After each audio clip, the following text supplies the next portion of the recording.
un avis. Là-dessus, pour la véritable ouverture et mise en bouche de ce webinaire, Sylvie Tremblay, directrice générale du RPCU, du regroupement provincial des comités des usagers. Sylvie, à toi. Bonjour tout le monde. Je ne sais pas si vous me voyez encore, peut-être pas. Vous allez entendre ma voix. C'est pas plus grave que ça. Ah, la voilà. C'est correct, André, franchement, il n'y a aucun souci. Alors, donc, Sylvie Tremblay, directrice générale du RPCU, que vous connaissez de voix ou que vous m'avez vu au congrès ou très peu au web. Alors, très heureuse de vous voir aujourd'hui, de vous revoir pour certains. Et très, très chanceux aussi d'avoir Isabelle et André avec nous. On va vous parler de bénévolat aujourd'hui. Nous sommes depuis récemment membres de cette belle organisation qui est le regroupement. Isabelle va vous donner un peu de détails sur ce que ça fait, ce beau regroupement dans la vie.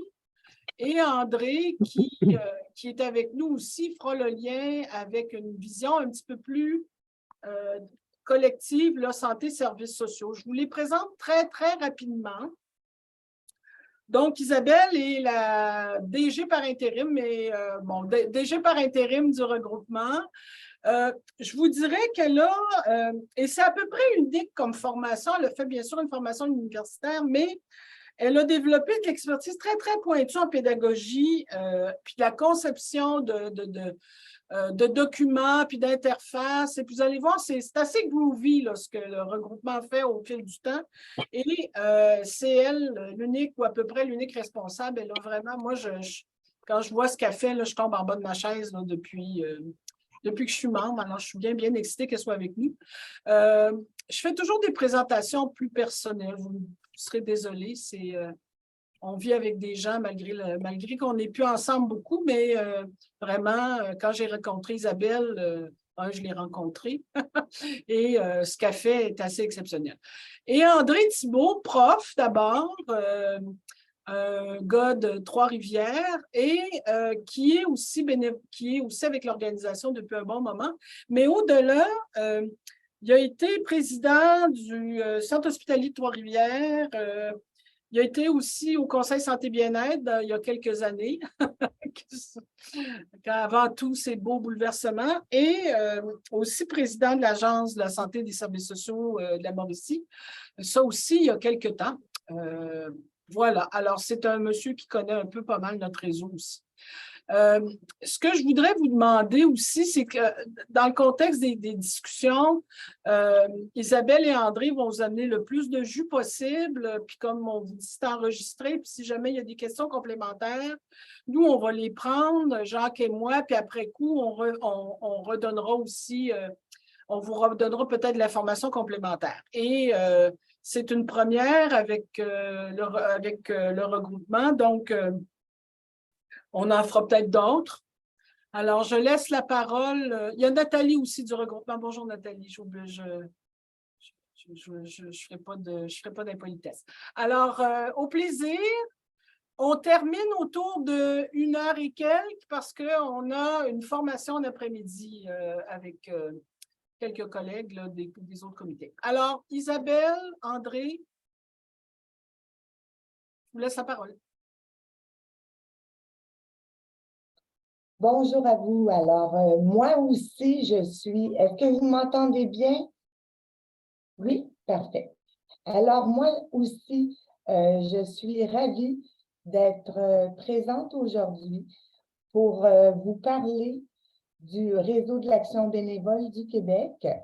Et lorsque j'ai rencontré Sylvie et Claude, ils m'ont fait part de certaines difficultés, enjeux, notamment portant sur le bénévolat.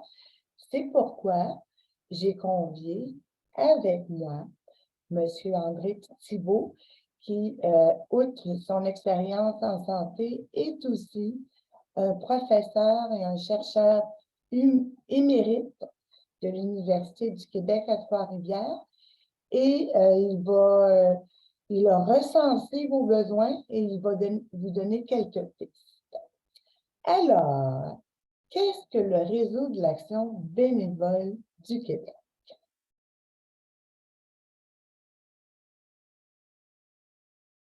André?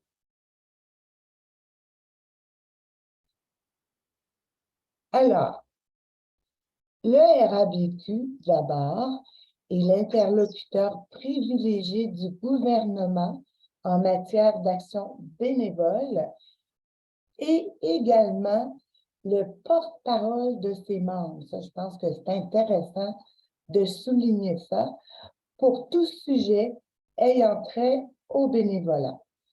L'interlocuteur privilégié du gouvernement et c'est le RABQ qui gère la stratégie gouvernementale en action bénévole. Donc là, on vient de terminer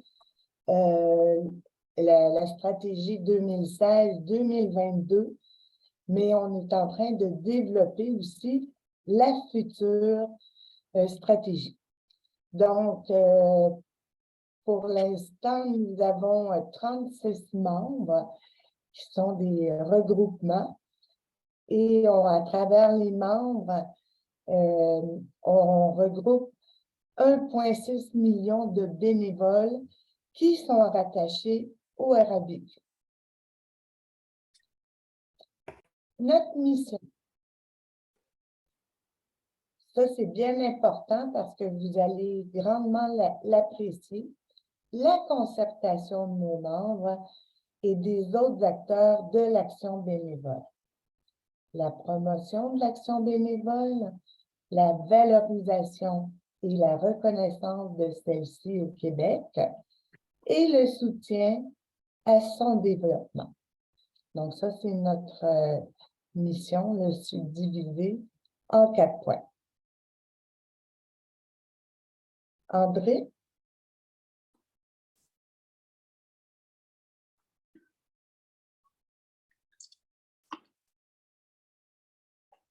André, André, on ne t'entend pas.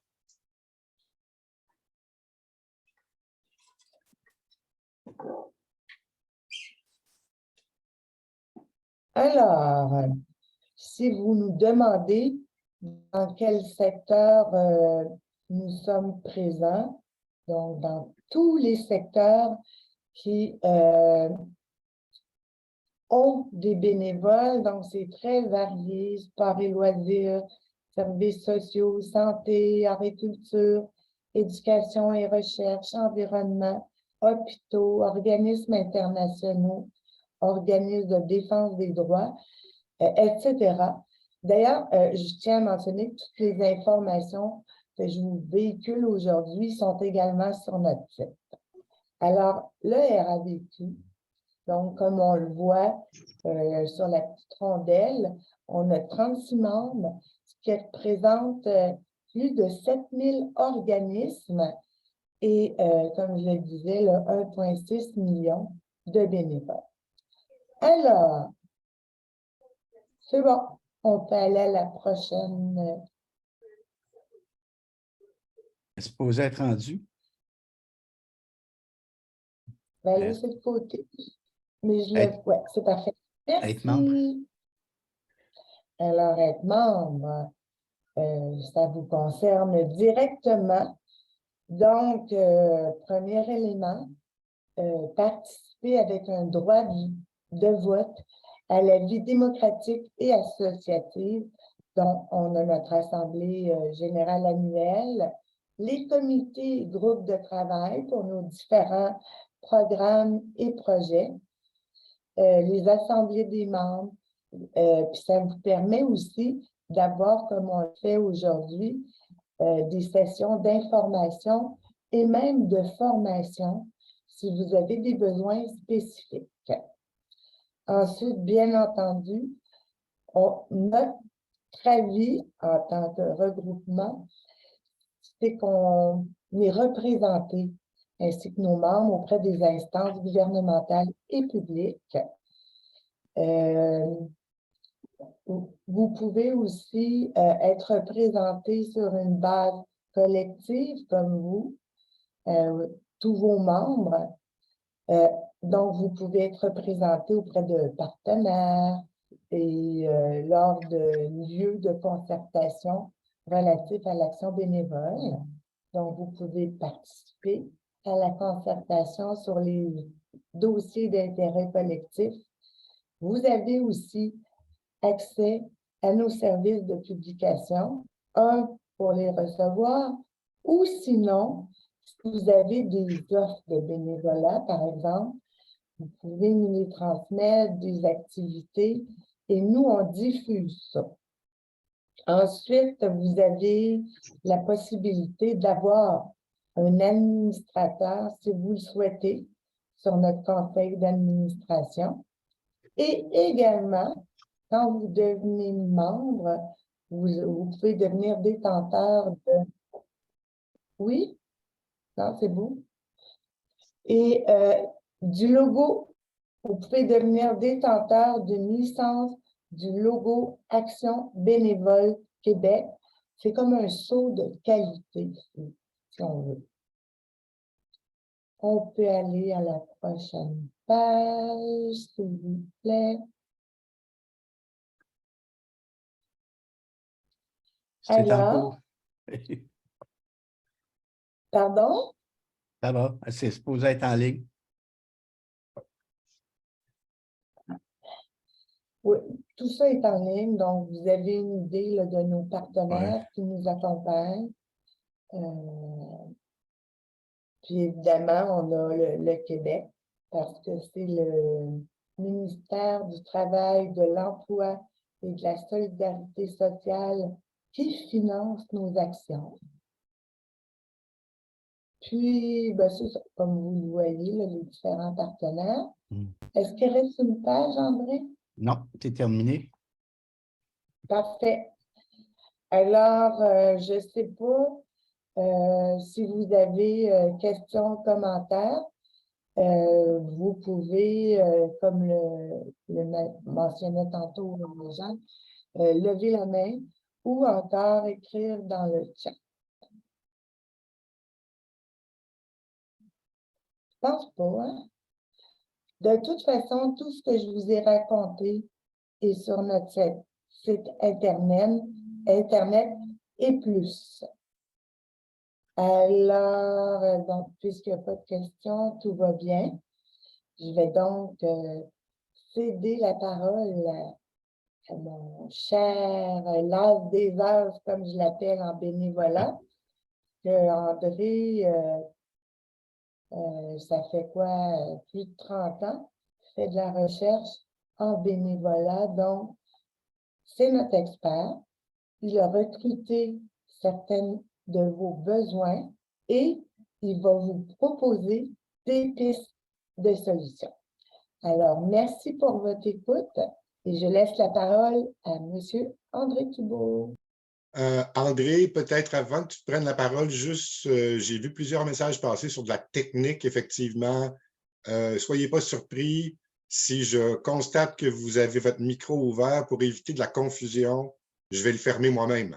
Alors, ne soyez pas surpris, de telle sorte qu'on active le micro seulement si on vous passe la parole, mais sinon, ça risque de créer de la confusion si trop de micros sont ouverts. Merci. À toi, André. Bonjour. Alors, est-ce que vous voyez le plein écran maintenant? Tout le monde? Oui, très bien. Bon, écoutez, si vous avez des questions pendant que je présente les choses, bien, moi, je les vois arriver, vos questions. Je vais essayer de les répondre en ligne quand c'est possible. Alors, allons-y. D'abord, peut-être pour compléter ce qu'Isabelle vient de vous raconter. Moi, j'ai vu arriver dans le paysage ce réseau d'action bénévole. Je vous dirais que ça a été un acquis extrêmement important pour le bénévolat au Québec. Dans tous les secteurs, il y a un dynamisme là et il y a une capacité aussi, appelons-le, d'être un bon client, c'est-à-dire de lui demander des choses qui sont capables de nous répondre. Alors, moi, je suis très content de l'arrivée de cette groupe-là parce que quand j'ai commencé à travailler là-dedans, il n'y avait pas grand monde qui y allait, si ce n'est des organismes comme les vôtres. Là. Alors, je pense que c'est intéressant d'avoir cette fédération des gens qui font du bénévolat au Québec.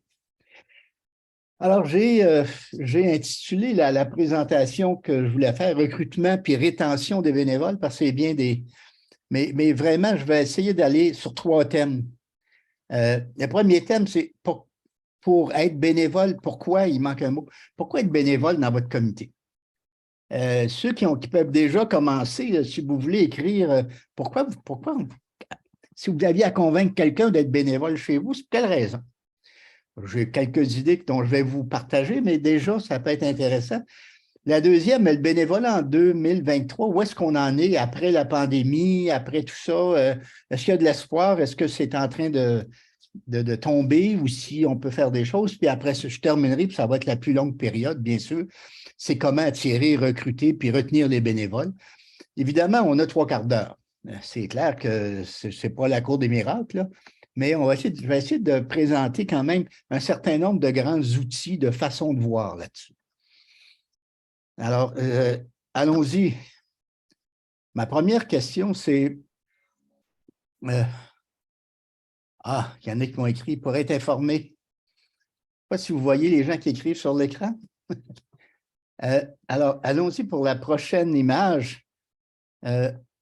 Ma question, c'est, si je vous posais la question, comment ça va? Hein? Évidemment, puis il y a quelqu'un qui le dit déjà, et moi, écoutez, vous êtes peut-être, je rencontre une couple de milliers de personnes qui font dans des organismes bénévoles par année. La difficulté de recruter, ça revient. Hein? Qu'est-ce qu'on dit? On dit que la pandémie a fait mal. On n'est pas attrayant pour toutes sortes de bonnes raisons. Les gens ne sont plus généreux. On pourrait en ajouter là, des raisons de pourquoi c'est difficile. Puis des fois, on nous dit, bien, bénévoles sont essoufflés. Et puis, il y a une chose qui m'avait frappé, moi, on dit, bien, il y a plusieurs tâches qui sont lourdes. Hein. Avant, des fois, dans certains domaines, il y a un peu plus de bureaucratie qu'avant. Le système de la santé, Dieu sait qu'il s'est alourdi, moi, depuis que je le fréquente. Puis souvent, bien, il y a aussi la critique des usagers. Parce que quand on est bénévole, moi, dans mes premières recherches, je ne l'avais pas vu venir, celle-là, mais les gens disaient, hey, les gens sont chialeux, là, on est bénévole là-dedans, puis ils s'attendent à ce qu'on fasse des miracles. Puis l'autre élément, bien, il y a les TLM, je vais vous dire ce que ça veut dire, hein, qui aimeraient réduire les activités, mais ils ne peuvent pas. Les TLM, vous connaissez ça, toujours les mêmes. Vous savez, au Québec, au Canada aussi, 25% des individus bénévoles donnent 75% des heures de bénévolat. Ça veut dire que c'est beaucoup de monde, c'est peu de monde pour beaucoup d'heures. Et ça, avec les changements de génération, ça s'appliquait surtout aux personnes plus âgées. On va y revenir tout à l'heure, mais c'est souvent les enjeux qu'on a. Je ne sais pas s'il y a d'autres enjeux que vous voyez. Ne gênez-vous pas pour les écrire. On va essayer de les regarder. Peut-être la première règle à suivre maintenant, par ailleurs, c'est qu'aujourd'hui, on ne peut plus cueillir les bénévoles comme avant. On doit être des cultivateurs de bénévoles. Oui, le PowerPoint va vous appartenir après, je vous le donne. Ensuite, je réponds à la question. Donc, aujourd'hui, avant, je me souviens quand on était jeune, hein, on allait dans le bois. Qui se questionnait sur le fait que dans l'eau du ruisseau, on ne pouvait pas la boire? Aujourd'hui, on hésite même à peine à mettre les pieds dedans. Parce que ça ne vient plus tout seul, la qualité de l'air, la qualité de l'eau. Puis le bénévolat, c'est pareil. Il faut s'en occuper. Il faut continuer à le cultiver. Puis ça, c'est dans le fond, dans notre cas, quand on fait du recrutement, je m'amuse à dire qu'on est des cultivateurs de la nature humaine. Alors, qu'est-ce que ça veut dire concrètement? On va le regarder, mais il faut nourrir un milieu qui nous reconnaît. Il faut devenir attrayant, il faut devenir désirable. Si la terre n'est pas là, si le milieu n'est pas favorable à ce qu'on fait, bien, c'est embêtant. Il faut semer, il faut recruter. Puis il y a des façons de recruter aujourd'hui. Je vais y revenir puis les retenir parce que j'ai vu bien des gens aller dire je suis bénévole, puis après 2-3 fois, il n'est pas resté. C'est le principe général. Mais allons-y plus concrètement. Quand on demande aux gens, dans toutes nos enquêtes, puis je vais vous donner très peu de statistiques aujourd'hui, mais on leur demande aux bénévoles, qu'est-ce qui fait que tel organisme vous intéresse? La première chose, c'est que la cause qu'ils servent me touche. Me touche, ce n'est pas juste de dire « Ah, c'est bien beau parce que toutes les causes sont très agréables, très motivantes, très justifiées. » Mais souvent, je suis touché personnellement. Hein, dans le cas qui vous concerne, je suis un usager, ma mère est usagère, c'est pour ça que j'ai mis cette photo, mais ça me touche, je suis Alors là-dessus, ce n'est pas mauvais parce que vous êtes dans un domaine où les gens sont touchés par ce qu'ils vivent. L'autre élément, je connais quelqu'un. Ça va avoir de l'impact tout à l'heure quand on va regarder comment recruter. Parce que souvent, c'est personnalisé. Tu sais, la grande affiche là, bénévole demandée, dans nos études, là, ça a un effet à peu près à 5 dans le recrutement. C'est que je connais quelqu'un. Il y a quelqu'un de l'organisation qui m'en a parlé. Et là, on verra tout à l'heure comment, dans le cas des comités, on peut faire ça. Et l'autre, c'est la tâche, l'ambiance puis les réalisations conviennent. Et on n'est plus à l'époque où le bénévole, comme disait ma prière scout quand j'étais jeune, à donner sans compter, à combattre sans souci des blessures. Les gens, il faut qu'ils aiment ça, être bénévole. Il faut qu'il y ait du plaisir à le faire. Il faut que l'ambiance soit intéressante. Il faut qu'on sente que ça vaut la peine. Je vais y revenir sur les 3 ingrédients de base. Si on n'est pas. Il y a des. C'est comme avec les années, toutes les recherches que nous, on a faites, qui se sont faites ailleurs, convergent en disant il y a 3 conditions pour réussir. Je vais vous les redonner, mais en partant, il faut que la tâche m'intéresse. Parce que les gens aujourd'hui, comme ils ont moins de temps qu'avant, ils pensent qu'ils ont moins de temps, tu vois. Bien, il faut que la tâche soit importante.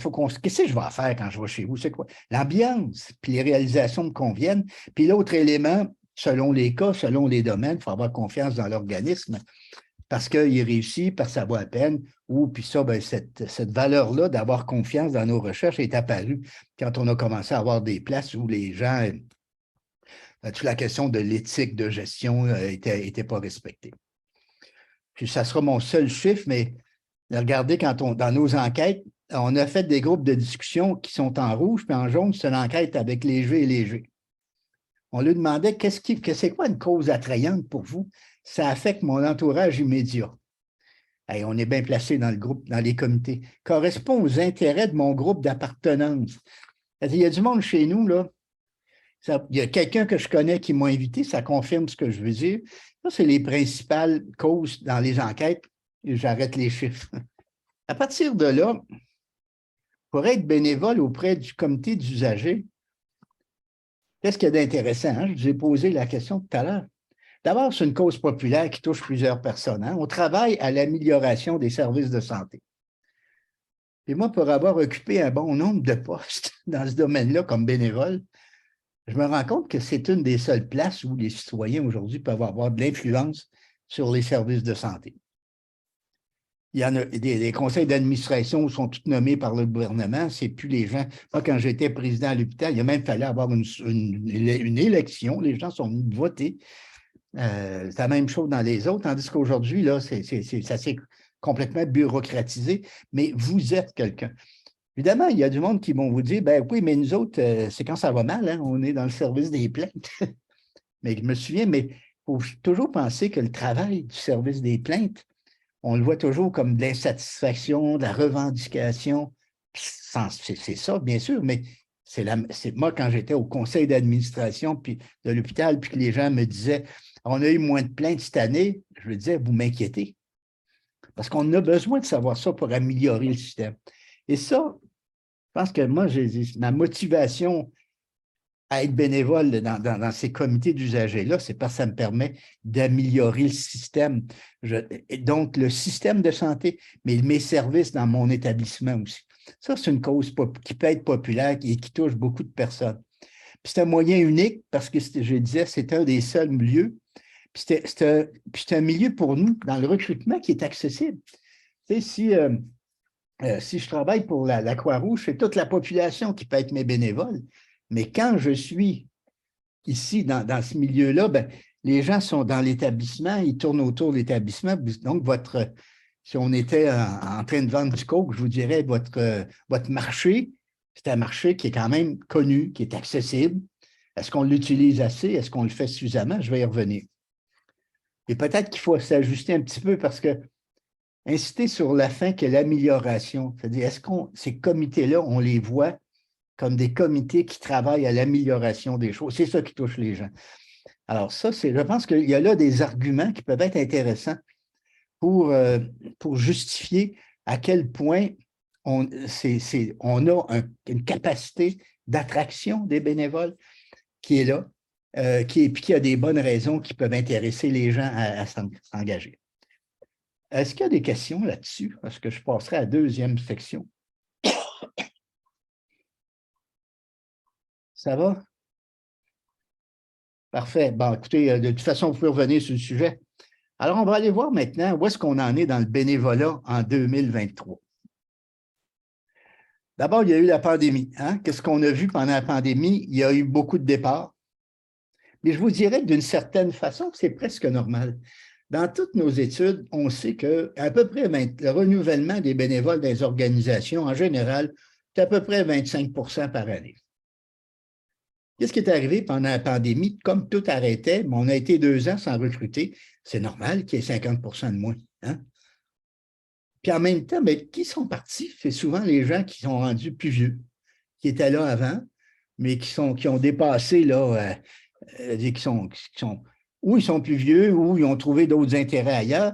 Mais là, on est rendu aussi qu'il y a une nouvelle génération de bénévoles qui arrivent là-dedans, les boomers, les jeunes.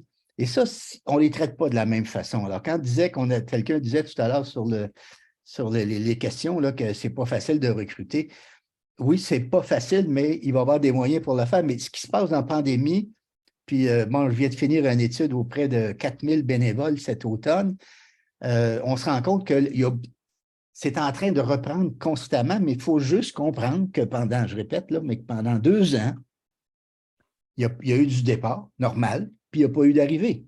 Puis il y a eu du départ anormal aussi, parce que les gens étaient confinés, ils se sont trouvés d'autres intérêts, puis on le voit dans le milieu de travail, hein, la pénurie dans le milieu de travail, puis la pénurie dans le bénévolat, ça se ressemble aussi.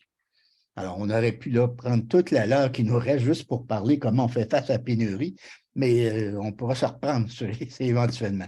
Mais c'est ça qui s'est passé pendant la pandémie. Mais en le fond, mais essayez de comprendre c'est quoi un bénévole. Qu'est-ce qu'on sait d'un bénévole? Ça va nous aider à mieux le recruter. Un bénévole, c'est quelqu'un qui donne du temps. C'est la première chose qu'un bénévole donne. Mais tout le monde n'a pas le même temps. Si je travaille, mon conjoint travaille, puis j'ai 2 enfants, je n'ai pas le même temps que si je suis un retraité. Alors, ça veut dire qu'éventuellement, nous, et de plus en plus, on se rend compte qu'on va devoir adapter nos tâches. Il y a du monde qui ne sont pas capables de nous garantir que tous les mercredis soirs, ils vont être là, mais qui sont peut-être capables de faire du travail à la maison, qui vont venir de temps en temps. Ça va nous obliger, comme organisation, dans nos tâches de bénévoles, à avoir des souplesses, à avoir différents types de tâches, celles qu'on peut faire à la maison, celles à qui on dit tu as 2 semaines pour le faire, d'autres, il faut que tu sois là régulièrement, puis il faut ajuster ça. Puis le bénévole, il faut toujours se rappeler qu'est-ce qu'il donne. Il donne de l'énergie, il donne la passion, puis il donne des talents. Puis ça, c'est important parce que, mais quand je donne de la passion, ben, parlons de passion le lendemain de Saint-Valentin, là, quand je donne de la passion, ben, je préfère, j'ai un petit peu le goût que ce soit aussi agréable. Je donne mes talents, puis des fois, c'est des talents que je n'ai pas pu satisfaire quand je travaille, mais que je découvre qui sont là, ou des fois, c'est un talent que j'ai parce que je suis comptable, par exemple, ça va bien, puis je vais donner du temps de comptable à l'organisation. Mais toujours dire, qu'est-ce que les gens nous donnent, c'est ça qu'ils nous donnent. Puis qu'est-ce qu'ils attendent? Ils attendent de la satisfaction, plus qu'une satisfaction morale. Surtout dans le domaine des comités d'usagers, ce n'est pas comme je vous disais, allons tout de suite la dernière ligne bleue. Il y a 3 catégories de bénévolat actuellement, puis on a travaillé ça justement avec le Réseau québécois d'action bénévole en 2015, 2010, 2015, je pense. On s'est rendu compte qu'il y a 3 catégories ceux qui aident aux personnes. Ceux qui vont aller visiter les malades, qui vont amener la popote roulante, qui vont faire des lignes d'écoute. Bon, ça, c'est... Il y a ceux qui font de l'entraide entre personnes, excusez, il manque un S, qui font de l'entraide entre personnes, c'est-à-dire on est un club de ceci, puis on va s'aider les uns les autres pour que ça marche. Puis il y a l'autre qui est la contribution à la collectivité. Je pense qu'il y a une grande partie du mandat que vous faites qui sont là. Mais ces gens-là, ceux qui s'embarquent là-dedans, ce n'est pas juste parce qu'avant, on pouvait s'engager parce qu'on voulait les gens étaient par obligation de générosité, hein, rappelez-vous les vertus, charité, espérance, je ne suis plus là. Mais on n'est plus là. Alors aujourd'hui, c'est que quand les gens s'engagent, si vous revenez à Élatan, là, le je, c'est le moteur de l'engagement. En d'autres mots, ça doit m'intéresser. Je ne peux pas m'engager si ça ne m'intéresse pas. Puis si je n'ai pas une tâche qui est à ma mesure, il y a bien des gens qui pensent qu'ils ne pourront pas réussir, ils ne l'ont pas fait. Bon, est-ce que c'est à ma mesure ou est-ce qu'on va m'aider à la faire? Puis est-ce que l'ambiance est plaisante? Ça, c'est. Donc, quand on dit les bénévoles, là, la personne que vous voulez recruter, c'est une couple de caractéristiques qu'on va voir ici. Puis plus précisément, nous, on posait toujours la question, mais pourquoi vous embarquez? Mais quand on pose la deuxième question, qui est pourquoi vous restez? Il parle de 3 ingrédients. Et ça, c'est s'il y avait une chose dans le travail que vous faites avec vos bénévoles qui sont importants de retenir, c'est cette image-là. Première chose, le plaisir avec des amis. C'est-à-dire que, tu sais, faire du bénévolat pour plein de gens, c'est leur mission sociale, c'est leur intérêt, c'est les liens sociaux qu'ils ont fait. Puis pourquoi il y a des retraités, tu sais, moi je m'amuse à dire, tu sais, c'est des amis, c'est un milieu, si tu n'es plus dans le milieu de travail, tu sais, je vais faire du bénévolat, je vais rencontrer des gens, tu sais. Bon, quand on a 18 ans, on va dans un bar, je m'amuse un peu, là. Puis quand on est plus vieux, on fait du bénévolat pour rencontrer des gens. Mais c'est important, si ce n'est pas plaisant, puisque je le fais volontairement puis gratuitement, ben, tu sais, je ne vais pas rester là. Ça, c'est le premier ingrédient. Donc, la question qu'on va se poser, vos bénévoles, c'est quoi le plaisir qu'on peut tirer à faire ça avec les autres? Puis quand j'ai les amis, ces autres bénévoles, ces usagers, ça peut être la commissaire aux plaintes ou le commissaire, peu importe. Le sentiment d'être utile dans l'action.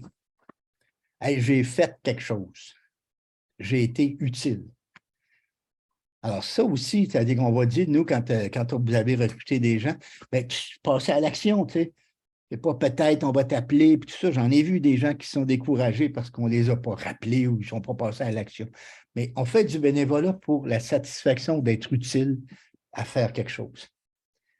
Alors, ça, c'est. Puis le dernier, c'est le respect et la reconnaissance. Les gens me respectent et me reconnaissent. Parce que, mais ça a l'air simple quand on dit ça, puis on est tous d'accord. Mais, tu sais, dans bien des organisations, puis ça, je l'ai vu, moi, quand j'étais à l'hôpital, bénévole qui passait le café, je ne suis pas certain que tout le monde le regardait à la même hauteur que les autres pensaient qu'il était. C'est-à-dire, hein, c'est la personne, la petite madame, le petit monsieur qui disait. Mais on va avoir du respect puis de la reconnaissance au quotidien. C'est-à-dire qu'il faut que les gens, puis on va y revenir, la reconnaissance, qu'est-ce que ça veut dire. Mais ça, n'oubliez pas les 3 ingrédients pour réussir le bénévolat. Puis dites-vous que les bénévoles chez vous, s'ils vivent ça, ça va être plus facile d'aller en chercher d'autres. Hein? Donc, le plaisir, sentiment d'être utile, puis le fait d'être respecté, d'être consulté, puis d'être reconnu. Puis la reconnaissance, là, mettez juste un mot autour de ça. Merci. Les gens nous disent les soirées de bénévoles, les parties, c'est le fun. Mais on veut à tous les jours qu'on nous dise, hey, regarde, on a réussi quelque chose. Puis dans votre cas, il y a des réussites possibles. Alors, des réussites, que ce soit une démarche qui a réussi, que ce soit quelqu'un qui est satisfait. Il y a plein de choses, c'est pour savoir. Donc, ça, je me dirais, la première chose, si vous pensez que dans votre milieu, ces 3 choses-là sont possibles, bien, on commence déjà à être en affaires, puis il y a de l'espoir, je suis certain. Si on va maintenant, alors, il y a une question, que faire avec ceux qui viennent pour leurs besoins personnels uniquement? Bon, ben, il y a peut-être, on va y revenir. Il y en a qui viennent pour leurs besoins personnels uniquement. Il y a 2 possibilités. Ou il en reste là, puis vous les mettez à part. Aussi simple. Pas parce que tu es bénévole, parce que c'est important pour garder l'esprit. Quand on disait, hein, quand je vais revenir en arrière, là, quand je reviens aux conditions, ben, s'il y a quelqu'un qui est là, mais qui ne joue pas dans l'équipe, ce n'est pas intéressant. C'est clair. Maintenant, il y a des gens qui peuvent arriver là, puis je vais vous donner l'exemple de chez les jeunes. Les jeunes, ils disent, moi, je m'en vais là parce que je veux me pratiquer. Tu sais, ça m'intéresse, je veux voir ce que je suis capable de faire. Bien, ce n'est pas uniquement. Hein, je peux avoir des besoins personnels, mais si quand je dis être utile dans l'action, mais je ne le suis pas, bien là, ça ne marche pas. Mais des fois, il y a des gens qui arrivent là avec un intérêt strictement personnel. Tu sais, quelqu'un qui dit, ben moi, là, écoute, moi, ma mère a eu ça, puis là, je vais aller régler ça, puis je vais m'asseoir là, puis je vais mener, tu sais, mais c'est pas pour les gens vont, avec le temps, ils vont s'ouvrir peut-être aux autres besoins. Parce qu'au départ, on ne peut pas faire de la discrimination à l'entrée, à moins que ce soit trop large, mais on ne peut pas faire la discrimination à l'entrée. Il y a des essais, alors il faut le voir en séquence. Il y a quelqu'un qui me dit, je fais du bénévolat pour apprendre et faire des formations et transmettre aux autres membres et pour moi, je me sors de c'est exactement, avoir du plaisir avec les amis, être utile, exactement, Madame Nathalie, c'est ce que vous dites, tout à fait. C'est exactement la preuve des 3 ingrédients qui sont devant chez nous. Mais ceux qui sont là uniquement, je vous dirais que retenons le principe là, que quand quelqu'un ne va pas avec les autres, il faut s'en occuper ou essayer de lui faire savoir ou à la limite, ça ne marche plus. C'est pareil dans le milieu de travail, c'est pareil dans les familles. Je passe au troisième élément. Savoir attirer et recruter, c'est le secteur un petit peu plus long qu'on développe. Là. Bon, on va commencer. Je répète ce que je disais tout à l'heure pour savoir recruter. J'en ai un peu. Je rappelle, un bénévole énonce les circonstances qui font qu'il choisit un organisme. Je l'ai dit, la cause me touche. Je connais quelqu'un. L'ambiance, la tâche, la réalisation me conviennent. Puis ça, si on part de ça, on dit, ben là, on a une première tâche, premier élément, c'est qu'il faut devenir attrayant auprès de la communauté des usagers, des résidents et de leurs familles. Avoir une visibilité de votre action dans votre milieu et dans la communauté. Moi, si demain, je vais dans un établissement de santé, est-ce que déjà, je vois que vous existez? Et je me rappelle, je travaillais avec un centre communautaire à Montréal, puis les gens du conseil d'administration disaient, les gens ne viennent pas à nos réunions. Il y avait 6 000 personnes qui passaient par jour, mais personne ne savait que tu existais. Est-ce que votre existence est là? Est-ce qu'il y a une photo des personnes? Est-ce qu'il y a des fois, je connais plus l'employé du mois chez McDo que je sais qu'il y a des bénévoles, puis il y a un groupe qui travaille à l'amélioration puis qu'on peut servir. Ça, c'est la première chose. Il faut être visible dans votre milieu d'une certaine façon. Peut-être qu'avec votre association, il y a des moyens à prendre mais il faut être visible. Il faut être visible par ceux qui deviennent vos usagers. Cette visibilité-là, ça peut des fois de participer à une émission à télé, comme avoir une affiche dans l'établissement, comme avoir un kiosque de temps en temps. Vous allez dire, on n'a pas toujours le temps, mais c'est l'investissement dans votre développement. Hein? Mais ça, c'est le premier exercice, être visible de l'exécuter de votre action. Quand votre rapport, il n'est pas juste... Qu'est-ce qu'on sort en communication? L'autre, c'est l'élément de visibilité des bénévoles et de leur action. Tu sais, je vais prendre un autre domaine, puis on va l'appliquer chez vous. Moi, parce que je travaille beaucoup aussi dans le secteur du sport et du loisir. Quand j'allais dans les arénas, il n'y a personne qui nous disait que ça tenait parce qu'il y avait des bénévoles. On ne les rendait pas visibles. On ne voyait pas leur action. Là, aujourd'hui, vous allez voir, il y a des affiches qui disent « Merci à nos bénévoles, ça a été justement développé avec le RABQ ». Mais il faut que les bénévoles, que ça soit... Puis bénévoles, là, ici, bon, peut-être prendre 2 secondes. Est-ce que les gens qui sont chez vous, ça s'appelle des bénévoles ou des membres? Parce que ce n'est pas toujours le nom bénévole qu'il faut mettre. Moi, je regarde, il y a des jeunes qui nous disent « Moi, je ne veux pas m'appeler bénévole. Ce qui m'intéresse, c'est de dire ben, je suis dans le comité organisateur. Je suis... c'est le titre de la tâche que j'occupe qui est plus important que... » Alors, souvent, ce qu'on va dire aussi dans un domaine comme le vôtre, c'est qu'on a des gens qui agissent bénévolement.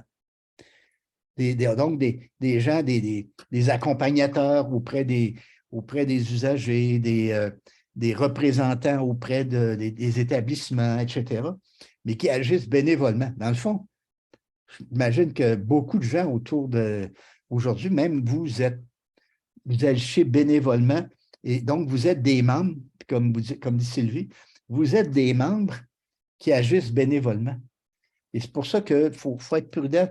Le mot bénévole, dans certains milieux, je ne connais pas suffisamment là, pour savoir si c'est approprié, Mais dans le fond, c'est que venez nous aider bénévolement. Puis souvent, ça attire des gens, particulièrement chez les plus jeunes. Parce que dans la tête des gens, à tort ou à raison, je ne veux pas le juger, mais je le constate, à tort ou à raison, faire du bénévolat, quand tu demandes à quelqu'un, je vais faire du bénévolat, il réfère beaucoup à la première section dont on parlait tout à l'heure, c'est l'aide aux individus. Hein? Je vais aller visiter des malades, je vais amener à papa troulante. Mais quand je regarde un coach au hockey mineur, ben, il ne va pas dire, moi, il ne va pas faire du bénévolat, mais il va agir bénévolement. Chez vous, c'est-tu quelqu'un qui fait du bénévolat ou quelqu'un qui agit bénévolement? Et des fois, ça peut aider, en tout cas, de faire cette distinction-là. Puis l'autre élément aussi, c'est pour devenir attrayant, on peut développer un partenariat avec des organisations. C'est-à-dire que auprès de la communauté, il y a des groupes qui sont proches, puis par exemple, les centres d'action bénévoles. Je suis en train de lire, Isabelle, excusez-moi, le rapport ne sont pas considérés lorsqu'on souligne le bénévolat au sein d'établissements, mais c'est là qu'est le danger. Là. Vous avez tout à fait raison, Isabelle. Si vous dites, peut-être pour les autres, je ne sais pas si vous lisez ce qu'Isabelle a écrit, je vais le lire. Les membres d'un comité des usagers ne sont pas considérés comme des bénévoles au regard de l'établissement. Leurs rapports ne sont pas considérés lorsqu'on souligne le bénévolat au sein de l'établissement. Mais il y a comme un problème parce que là, au sein de l'établissement, quand on fait ça, on pense juste aux bénévoles, c'est-à-dire qui passent le café, qui vont aider les gens, qui visitent. Mais c'est toute de l'action bénévole, ça. Alors, je pense qu'on a... puis c'est l'action citoyenne. Dans votre cas, là, c'est des citoyens qui s'occupent de leur institution publique. On pourrait... moi, j'avais regardé ça quand j'avais étudié les systèmes de santé dans d'autres pays, et vous êtes les derniers citoyens. Alors, moi, je pense que pour ça que le mot, l'établissement, là, dans le rapport d'établissement, de dire qu'il y a du monde qui se sont impliqués, appelons ça les gens impliqués ou les gens engagés. Mais à Trois-Rivières, par exemple, ils parlent de citoyens bénévoles. De citoyens engagés, excuse-moi. Puis, donc, j'en suis toujours sur l'objectif de visibilité. Donc, peu importe le nom que vous avez, là, j'ai fait une digression, mais c'est important dans la perception. Mais de rendre la visibilité des membres, des acteurs, des comités, on va enlever le mot bénévole ici, mais ça veut dire la même chose. Visibilité des membres du comité et de leur action dans le milieu. Il faut que ça soit visible, il faut que les gens comprennent que vous existiez et vous faites des choses. Mais ça aussi, vous pouvez, quand j'ai dit partenariat pour être attrayant, je prends les centres d'action bénévoles, il y a souvent ces gens-là, puis là, au réseau québécois, au RABQ, il y a aussi ça. Hein. Quelqu'un a le goût de faire du bénévolat, ils vont sur un site, puis il y a une espèce d'agence de rencontre. Mais dans les régions, il y a ça aussi. Mais là, est-ce que l'option comité des usagers, c'est possible? Bien, peut-être. Mais c'est ça qu'il faut voir. Mais le premier facteur, donc, être attrayant, ce qui est majeur. Il me reste 10 minutes. Le deuxième, savoir recruter. Je vous dirais, là, une chose importante, il y a une règle dans le recrutement, demander. Personnaliser puis demander. Je pense que, puis dites-vous que, puis ça, je vais rapidement, mais quand on demande à quelqu'un, on n'a pas, c'est pas à vous à décider s'il va dire oui, s'il va dire non avant, d'abord, première chose. Deuxièmement, c'est vraiment d'être capable de... Vous faites une fleur à quelqu'un. Quand vous le demandez, vous dites « Hey, on a besoin de toi. Hein? C'est important. Puis on pense que tu peux nous aider. » Vous lui faites une... N'ayez pas peur de demander. Maintenant, est-ce que vous... Puis les étapes, je vais aller vite, mais je vais pouvoir développer autour de ça. Disposez votre organisation à recruter. Bon, ici, quand j'ai dit « Sois prêt à changer », moi, je ne connais pas, je ne veux pas juger qui vous êtes, puis chacun de vos comités, mais trop souvent, très souvent, j'ai vu, c'est le même groupe qui est là depuis 2 ans, 3 ans, 4 ans, 5 ans. Bien, quand on recrute, on va chercher quelqu'un, puis il faut qu'il rentre dans un groupe qui se tient depuis longtemps, qui a du plaisir ensemble. Bien, c'est aussi pire que d'intégrer des immigrants, ça. Hein? Alors là, comment on va faire ça? Tu sais, les jeunes, là, on va avoir un jeune. Moi, il y a combien de jeunes qui m'ont dit, ben, moi, je suis tanné, là, je m'envoie à une réunion. Là, tout le temps que je suis là, ils me disent le jeune, comme si j'étais un trophée. Ben non, respecter comment je travaille. Il y avait, moi, un jeune, on va dire, ben, une groupe de jeunes, vous avez peut-être un projet de faire quelque chose, de remarquer comment ça se passe. Il faut qu'ils puissent agir, mais aussi prêts à changer, c'est-à-dire d'être prêts à reconnaître qu'il y a des gens qui ne sont pas comme vous.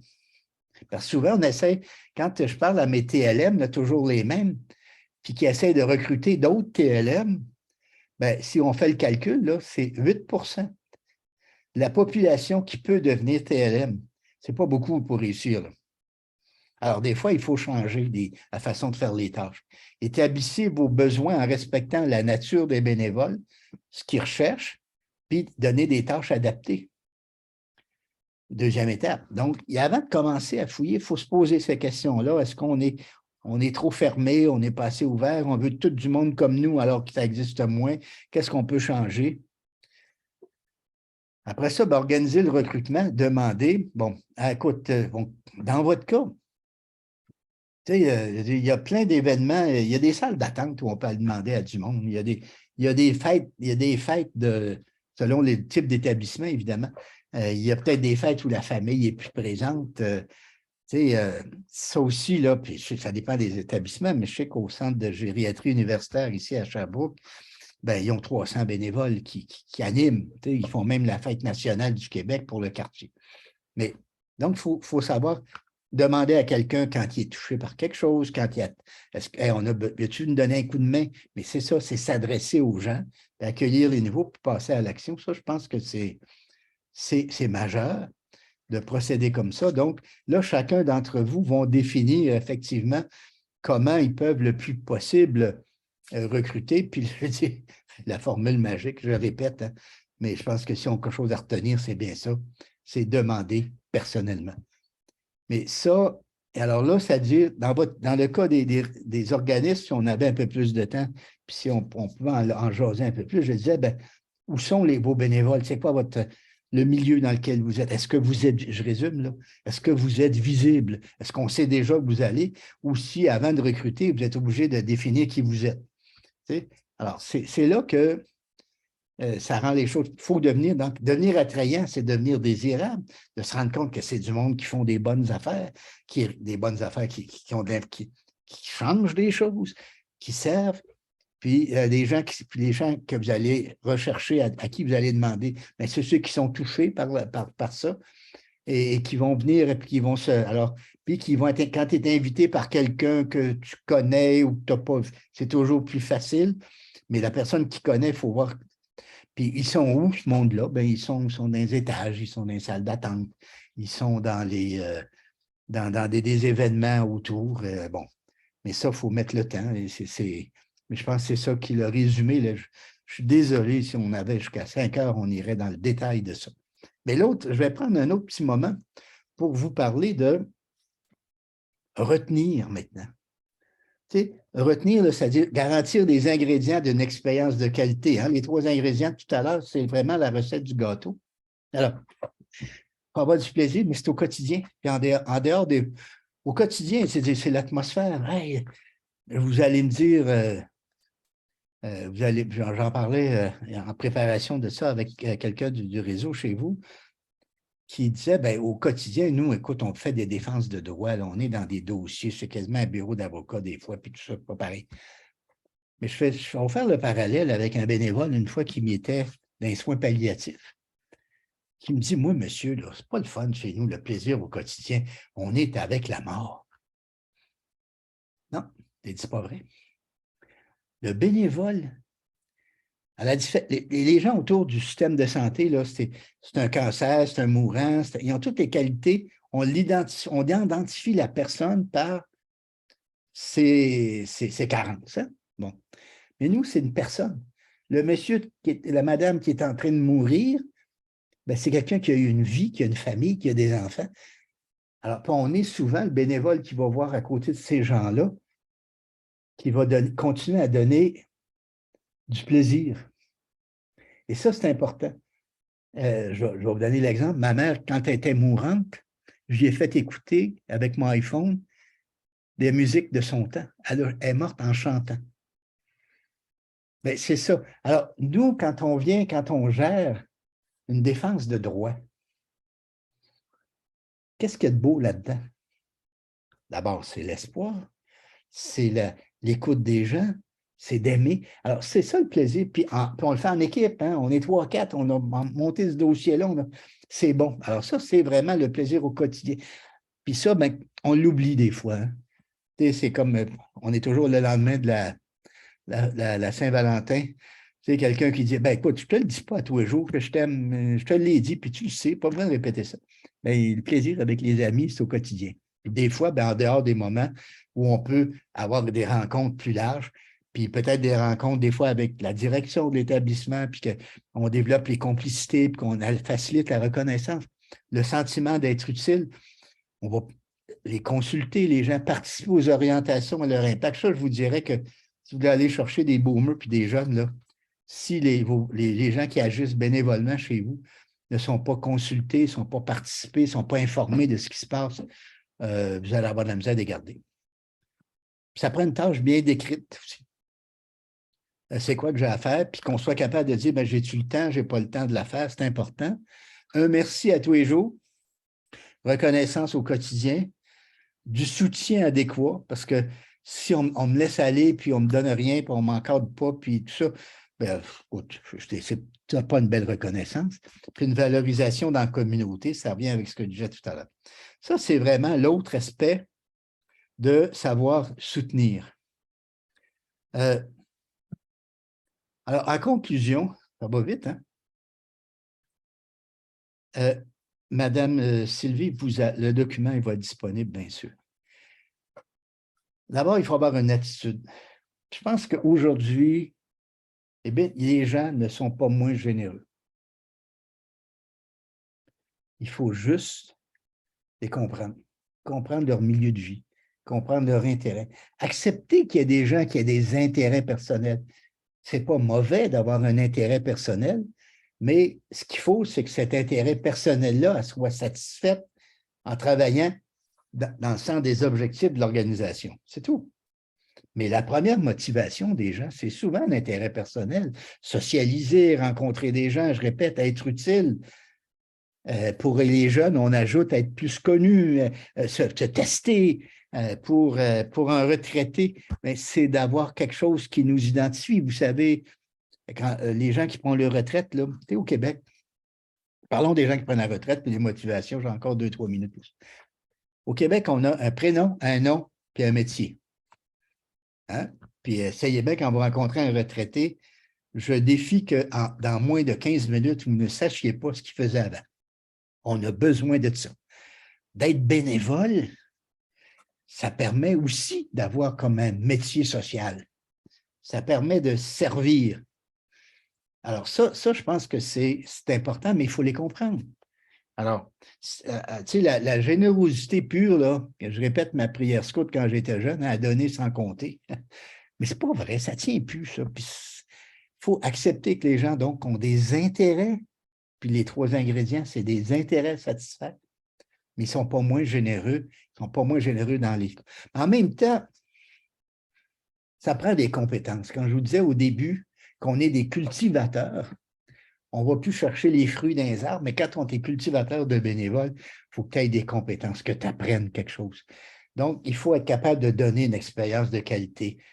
Tu sais, je vous dirais souvent, dans les groupes, les organisations, il y a quelqu'un qui est trésorier alors que qui s'occupe d'un budget, puis des fois qui est tout petit, alors que le temps bénévole, ça vaut 4 fois plus que le budget. Il faut peut-être qu'il y ait quelqu'un qui s'en occupe, qui se dise, bon, on est-tu correct là? On offre-tu de façon intéressante? Est-ce qu'on travaille à développer, à offrir une bonne, j'appelle ça une expérience de bénévolat de qualité, puis à une reconnaissance dans la communauté. Puis là, le dernier élément, c'est sûr, ça prend une éthique.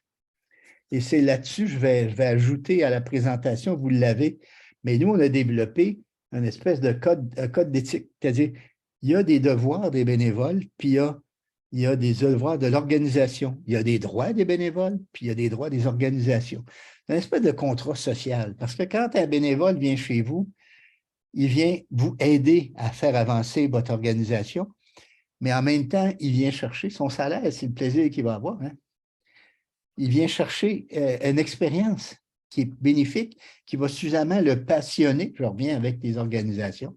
Et ça, je pense que c'est vraiment l'élément là, moteur. Je terminerai peut-être, je ne sais pas si vous vous souvenez de M. Lallier, Jean-Paul Lallier, qui disait « Le milieu du bénévolat en loisir, on peut le carbure à la reconnaissance. » Pas la reconnaissance cadeau, mais la reconnaissance. Je t'ai vu, je sais qui vous êtes, je sais ce que vous faites. C'est ça qu'il faut essayer de faire le plus possible. Et le mot, bon, il y a un certain nombre d'outils. Hein. Il y a un document qui a été, comme nous avons fait, mais la RABQ, allez sur le site des outils, vous allez en avoir plein les bras. C'est tombé dans le pôle Nord, ces outils, quand vous allez sur le site du RABQ. Mais pour l'esprit, la façon d'aborder le bénévolat, on avait fait bénévolat nouveau, approche nouvelle. Comment ça change? Et le code d'éthique qui est là, la charte du bénévolat et des organisations de bénévoles avec les droits et devoirs, c'est des choses qu'on pourrait vous fournir aussi assez facilement aux besoins. Dans la dernière minute, parlons des jeunes. Vous savez qu'au Canada, c'est chez les jeunes que le bénévolat est en plus grande croissance. Ils étaient les plus susceptibles. Alors, de loin à faire du bénévolat, c'est 66 %. Puis ils étaient les plus susceptibles de faire du bénévolat non encadré. Dernière nuance là-dessus, parce qu'il y a du bénévolat aussi qui ont des initiatives.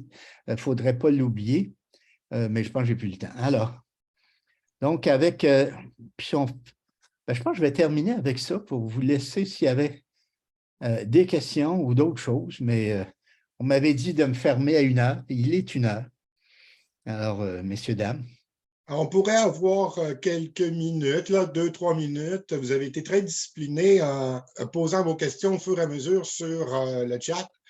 Mais dans ces 2-3 minutes, si vous en avez d'autres qui auraient des questions, peut-être par main levée, j'ai Mme Perrin. Si vous voulez bien ouvrir votre micro, Mme Perrin, Mme Bryce ensuite, oui. Mais Mme Perrin d'abord. Ben, bonjour, d'abord, superbe présentation. J'ai beaucoup aimé vos éléments, en fait, pour aller chercher du recrutement. Bon, moi, j'ai le goût de vous dire, le contexte santé, services sociaux amène des enjeux qui sont énormes. Moi, je suis personne ressource, comité des usagers, déficience intellectuelle, trouble du spectre de l'autisme. Ouais. Et il y a une perte de confiance envers le réseau, ce qui fait qu'il y a un désengagement quand même important. Et aller recruter, là, c'est le défi de ma vie, là, aller chercher des nouvelles familles. Puis on est entouré de familles qui ont un quotidien qui déborde. Ouais. Alors, c'est quelque chose, là. Fait que, puis je ne sais pas si les enjeux qu'on vit, nous, en DI-TSA, sont les mêmes, par exemple, en CHSLD ou ailleurs, mais c'est vraiment particulier, l'espèce de comment dire, de perte d'espoir, en fait. J'ai nommé ce mot-là, là, l'idée de changer les choses est plus présent dans la tête des gens. Mais c'est là que vous avez tout à fait raison. Moi, quelqu'un m'avait dit, c'est comme dans une distributrice, tu sais, les distributrices de gobelets de liqueur, là, tu mets 25 cents, puis quand on fait des choses avec l'administration actuelle, on met 25 cents, ça fait clouc, clouc, clouc, clouc, puis après ça, il n'y a plus rien qui se passe. Voilà. Il y a de la, tu sais, ça m'apparaît, c'est ça, j'ai travaillé à Trois-Rivières, mes derniers engagements, c'était avec les personnes, pour les personnes âgées, et c'est moi qui ai appris à une directrice adjointe du CIUS, la vocabulaire, c'est elle qui avait le mandat bénévolat, elle avait oublié. Bon, je comprends très bien, mais c'est pour ça que tout à l'heure, je vous proposais aussi que nous-mêmes, il faut être dans. Le danger, c'est qu'on devienne qu'on se moule à ça, qu'on devienne comme victime de ça. C'est pour ça que de dire, notre comité, c'est le comité d'amélioration. Puis de commencer à pousser là-dessus, parce que sinon, la machine des plaintes par-dessus plaintes qu'on doit faire, c'est désolant, ça ne marche pas. C'était un peu comme il y a quelques années, les femmes qui étaient violentées ne croyaient pas au système de justice, mais il y a des travaux qui doivent être faits pour ça aussi.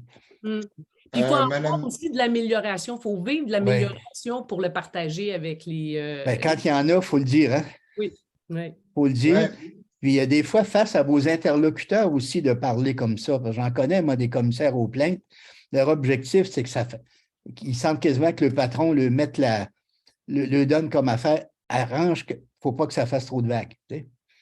Moi, c'est pour ça que quand On j'étais... va aller rapidement. Oui, André, madame, oui, écoutez, sinon, Madame Bryce. Madame Bryce. Ça va être Madame Brice. Brice, Bonjour. excusez-moi. J'ai bien apprécié, moi aussi, votre présentation. Je pense que ça nous donne des bonnes pistes, mais une sur laquelle je pense que je trouve important quand on s'attarde, puis ça, je le remarque parce que moi, je suis une nouvelle aussi bénévole. Je n'avais pas ces habitudes-là. Et je me suis rendu compte qu'un comité d'usagers, ce n'est pas nécessairement non plus aller faire du bénévolat pour aider un tel, ou les loisirs. Bon, c'est stimulant, c'est le fun. Mais j'avais l'impression de retrouver une espèce de machine de guerre presque, parfois, parce que les besoins sont tellement grands. Le réseau est complexe. Ça exige beaucoup. Nos membres, j'avoue, nos membres qui sont là depuis nous autres très longtemps, il y en a beaucoup qui sont là depuis longtemps. Est-ce qu'ils réussissent à avoir la complexité de la situation? Je trouve que ça prend beaucoup. C'est très exigeant, c'est passionnant.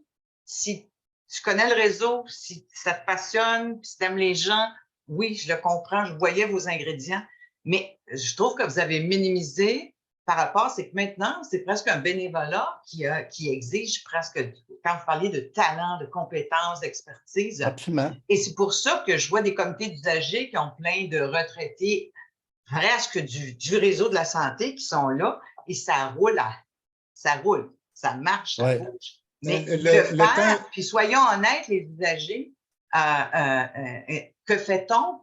Parce que les bénévoles, il y en a qui souhaitent rester là, qui veulent être là. Ouais. Puis avec raison, ça les passionne, ils aiment rencontrer du monde, ils aiment voir les gens. Je trouve ça correct parce que c'est un des ingrédients, comme vous dites, le plaisir d'être ensemble. Mais il y a des méchants défis que je ne pense pas qu'on peut retrouver dans tous les milieux bénévoles. Et c'est là que je trouve qu'il y a un enjeu particulier qui est relié à le rôle et mandat d'un comité des usagers qui est presque un partenaire de l'établissement, qui a un rôle. Et c'est pour ça que j'ai toujours trouvé un petit peu incohérent parler de bénévolat et du rôle du comité d'usagers. Des fois, ça grince. Je ne sais pas si ça fait la part des établissements. C'est la raison pour laquelle je pense que je préfère de parler d'une action citoyenne qui est faite bénévolement. Okay?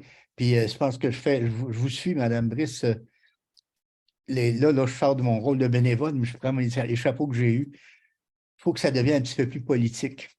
C'est du partenariat. Sinon, si on devient une unité dans la nouvelle bureaucratie, on va s'essouffler ou on va se tarir, tout simplement, je pense. J'ai le mauvais rôle de gérer le temps. Il est déjà 13h06. Madame Sylvie, malheureusement, on vous a eu l'occasion quand même d'en poser par le chat. On vous remercie.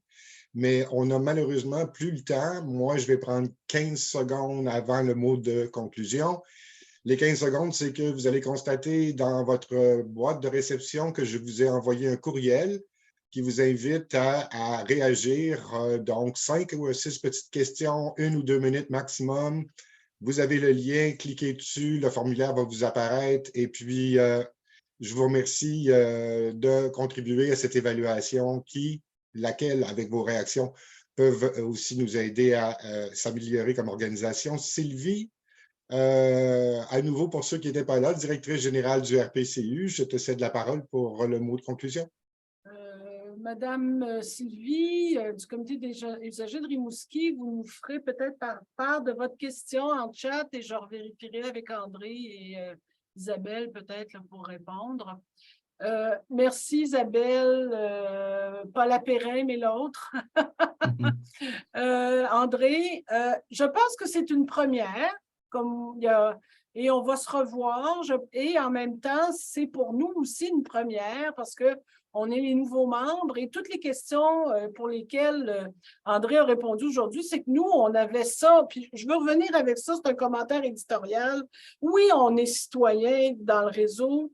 La parole citoyenne est beaucoup ancrée avec vous, puis nous, on est là, puis vous êtes là. Puis il faut se le dire, là, les chemins sont tortueux et sinueux. Alors, on va se reparler, on va se refaire des groupes sur... Et oui, on est bénévoles, on n'est pas des usagers partenaires, on est des bénévoles qui travaillons citoyennement pour l'amélioration de nos vies, de nos conditions de vie, de 0 à 99 ans. Puis il faut revenir sur le message. Comment la gouvernance va nous reprendre le flambeau, c'est à nous de travailler ça, puis on le travaille fort à tous les jours, vous autres aussi. Alors, merci André, merci Isabelle, au plaisir. Vous avez été un auditoire fécond. Alors, au plaisir et à super bientôt, on va se revoir. Merci beaucoup. Bye. Bon après-midi à tout le monde. Bon après-midi tout le monde. Merci, bye bye. Merci.